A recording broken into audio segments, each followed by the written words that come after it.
ಜನತೆಗೂ ನನ್ನ ಹೃತ್ಪೂರ್ವಕವಾದ ವಂದನೆಗಳು, ಶುಭ ಮಧ್ಯಾಹ್ನ ಎಲ್ಲರಿಗೂ.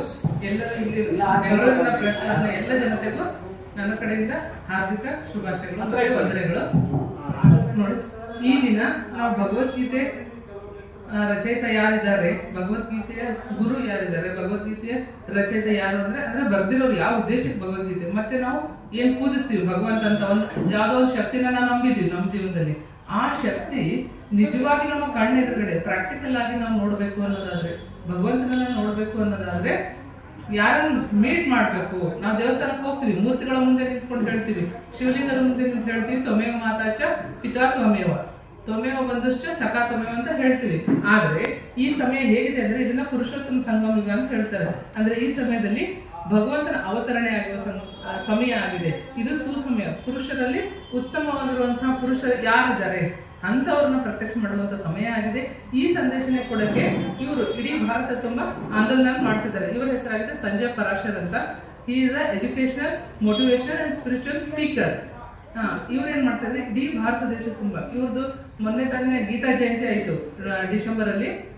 ಭಗವದ್ಗೀತೆ ಜಯಂತಿ ಮಾಡ್ತಾರೆ ಕುರುಕ್ಷೇತ್ರದಲ್ಲಿ. ಕುರುಕ್ಷೇತ್ರ ಯಾವ್ದಕ್ಕೆ ವಿಶೇಷ ಅಂದ್ರೆ ಧರ್ಮಭೂಮಿ ಮತ್ತೆ ಕರ್ಮಭೂಮಿ ಅಂತ ಹೇಳ್ತೀವಿ. ಅಲ್ಲೇನ್ ಮಹಾಭಾರತ ಯುದ್ಧ, ನಮ್ಮ ಹಿಂದೂಗಳ ಒಂದು ಹೃದಯದ ಬಡಿತ ಯಾವ್ದಾಗಿದೆ, ಭಗವದ್ಗೀತೆ ಆಗಿದೆ. ಆ ಗೀತೆಯಲ್ಲಿ ಹೇಳುವ ಪ್ರಕಾರ ಅದು ಒಂದೇ ಸರ್ವಶಾಸ್ತ್ರ ಶಿರೋಮಣಿ ಭಗವದ್ಗೀತೆ. ಅದ್ರಲ್ಲಿ ಏನ್ ಹೇಳಲಾಗುತ್ತೆ ಅಂದ್ರೆ ಭಗವಾನ್ ಉವಾಚ ಅಂತ ಹೇಳೋದು ಅದು ಒಂದೇ ಗ್ರಂಥ. ಹಾಗಾಗಿ ಅದನ್ನ ಸರ್ವ ಶಿರೋಮಣಿ ಶಾಸ್ತ್ರ ಅಂತ ಹೇಳ್ತಾರೆ. ಅದರಲ್ಲಿರುವಂತ ಭಗವಂತ ಯಾರು, ಗೀತೆಯ ಭಗವಂತ ಯಾರು ಅನ್ನೋ ಸಂದೇಶನ ಕೊಡಕ್ಕೆ ಇವರು ಇಡೀ ದೇಶದ ತುಂಬಾ ಓಡಾಡ್ತಾ ಇದ್ದಾರೆ. ಅದಕ್ಕೆ ನಮ್ಮ ಕನ್ನಡದ ಜನತೆಯನ್ನು ತಿಳ್ಕೊಳ್ಳಿ. ಅವ್ರು ಹೇಳೋದೇನು ಅಂದ್ರೆ, ಕರ್ನಾಟಕದಲ್ಲಿ 2 ದಿವಸದಿಂದ ಇದ್ದಾರೆ, ಹೇಳ್ತಾ ಇದ್ದಾರೆ ಕನ್ನಡದ ಜನತೆ ಎಷ್ಟು ಭಗವಂತನ ಮೇಲೆ ಪ್ರೀತಿ ಇದೆ, ಎಷ್ಟು ಭಗವದ್ಗೀತೆಯನ್ನ ಆಧರಿಸ್ತಾರೆ, ಇಷ್ಟು ಇಲ್ಲಿ ಜನರಿಗೆ ಭಕ್ತಿ ಭಾವ ಇದೆ. ಇವ್ರು ನಿಜವಾಗೂ ಆ ದೇವತೆಗಳು ಕಣ್ಣು ಮುಂದೆ ಬಂದ್ರೆ ಏನ್ ಸುಖ ಪಡ್ತಾರೆ, ಎಷ್ಟು ಆನಂದ ಪಡ್ತಾರೆ. ಇಷ್ಟು ದಿನದ ಪಾವನ ಭೂಮಿ ಅಂತ ಹೇಳ್ತೀವಿ ನಾವು. ಕನ್ನಡವನ್ನ ಏನ್ ಹೇಳ್ತೀವಿ, ಕನ್ನಡವನ್ನ ಇಷ್ಟು ನಮಿಸ್ತೀವಿ. ಮತ್ತೆ ನಮ್ಮ ಕನ್ನಡದ ಕಾವೇರಿನ ಏನಂತ ಹೇಳ್ತಾರೆ, ದಕ್ಷಿಣದ ಗಂಗಾ ಅಂತ ಹೇಳ್ತೀವಿ ಕಾವೇರಿನ. ಆ ಕಾವೇರಿ ನಿಜವಾಗೂ ಒಬ್ಬ ಶರೀರಧಾರದಲ್ಲಿರುವಂತ ಒಬ್ಬರ ಯಾದಗಾರನೇ. ಅದ್ರ ನೆನಪಿನ ಅರ್ಥನೇ ಕಾವೇರಿನ ನಾವು ಪೂಜಿಸ್ತೀವಿ. ಜೀವ ನದಿ ಅಂತ ಹೇಳ್ತೀವಿ, ಜೀವನಾಡಿ ಕಾವೇರಿ ಹೇಳ್ತೀವಿ.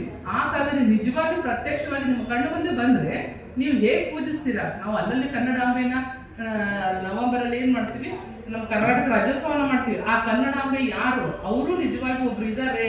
ಎಲ್ಲ ದೇವತೆಗಳು ನಾವು ಪೂಜಿಸುವ ಎಲ್ಲ ದೇವತೆಗಳು ಕೂಡ ಯಾವ್ದೋ ಕಾಲದಲ್ಲಿ ಇದ್ರು, ಅವ್ರ ನೆನಪಿನ ಅರ್ಥದಲ್ಲೇ ತಾನೇ ನಾವು ಫೋಟೋನ ಇಟ್ಕೊಂಡು ನೆನಪು ಮಾಡೋದು. ನಮ್ಮ ತಾತ ಮುತ್ತಾತನ ತಿಥಿ ಶ್ರದ್ಧೆಗಳನ್ನ ಮಾಡ್ತೀವಿ.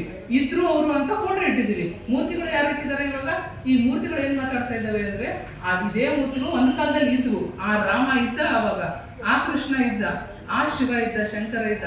ಆ ಶಂಕರ ಈ ಜನ್ಮದಲ್ಲಿ ಎಲ್ಲಿದ್ದಾನೆ, ಅವರ ನಿಜವಾದ ಪ್ರಾಕ್ಟಿಕಲ್ ರೂಪ ಏನಿದೆ ಅನ್ನೋದನ್ನ ಹೇಳೋದಕ್ಕೆ ಈ ಸಂದೇಶನ ಎಲ್ಲ ಸ್ಟೇಟ್ಗಳಲ್ಲಿ ಹೋಗಿ ಸಾರ್ತಾ ಇದ್ದಾರೆ. ಕರ್ನಾಟಕದಲ್ಲಿ ನಮ್ಮ ಪ್ರಯತ್ನ ಏನಂದ್ರೆ, ನಮ್ಮ ಜನನು ತಿಳ್ಕೊಳ್ಳಿ, ನಮ್ಮ ನಾಡ ನಮ್ಮ ನಾಡ ಬೆಳೆಯೋಕೆ, ನಮ್ಮ ಜನನು ಪಾವನಾಗಕ್ಕೆ ಒಂದು ಅವಕಾಶ ಸಿಗ್ಬೇಕು ಅಂತ ಅವ್ರನ್ನ ಇಲ್ಲಿ ಕರೆಸಲಾಗಿತ್ತು.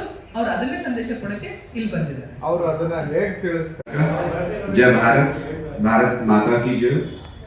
एंड एक संदेश जो पूरी दुनिया को कुरुक्षेत्र से, जो हरियाणा से हमने शुरू किया था, उसी संदेश को लेकर के आज बेंगलोर पहुंचा हूं। तो इस पवित्र चंदन की, कावेरी की, नायड प्रभु कैंपेगौड़ा की धरती को प्रणाम करते हुए, जन्मभूमि को प्रणाम करते हुए आप सभी को, पूरे कर्नाटक, बेंगलुरु को ये संदेश देना चाहता हूं, पूरे भारत को ये संदेश देना चाहता हूं कि भारत कोई जड़ जमीन का नाम नहीं है। गीता मात्र एक किताब नहीं है, गीता माता है, भारत माता है।